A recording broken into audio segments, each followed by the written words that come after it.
Welcome back. Morning Barbados continues now with our Lawyer on the Line segment, and we'd like to thank Latrice for holding. Thank you very much, sir. Welcome to the program. Good morning. It's a Lady, I'm sorry.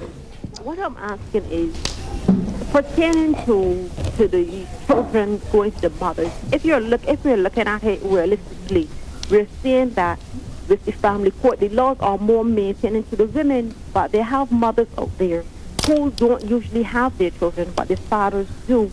But some work of communication breaks between the mother and the father, and all of a sudden now she takes the children from the father. She wants main custody. But it's very hard to prove a mother as being unfit. I wonder if there's any way that there's something else that can be done. And how else can you prove a mother being unfit when you obviously have her family members who are not willing to go to court and testify, well, yes, she's not a fit mother. This is what happens when she's not there. She just leaves them there. And the fathers are more willing and are able to look after the children. I will agree that the legislation as is presently written is slanted towards the females. There is legislation proposed that will level the playing field.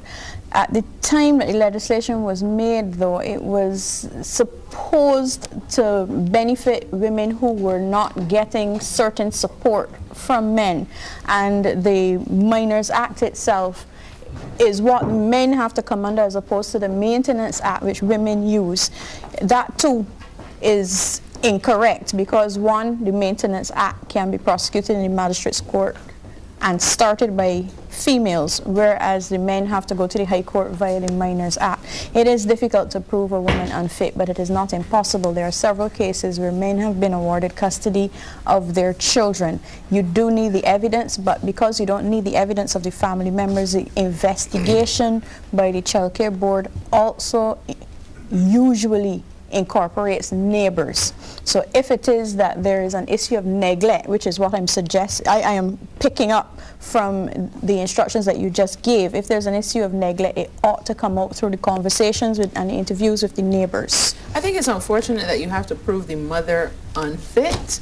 Why can't you just say, well, the dad is just a better option at this time, and, you know, make well, it feel if you want to use that terminology, I believe it ends up being the same thing. It's a matter of semantics, but there does need to be a redress and have the weight so that it's fair. Even. Because both people contribute to making the child a reality.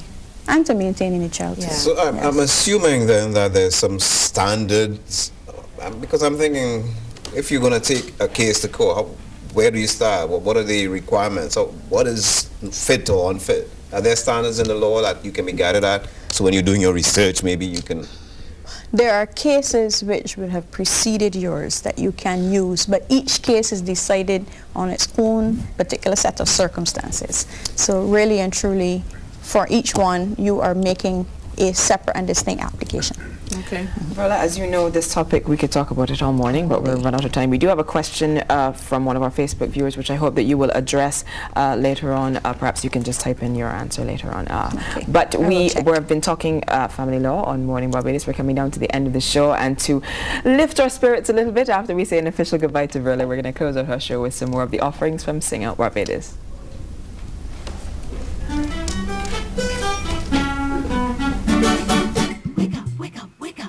Barbados, get up. Walk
Child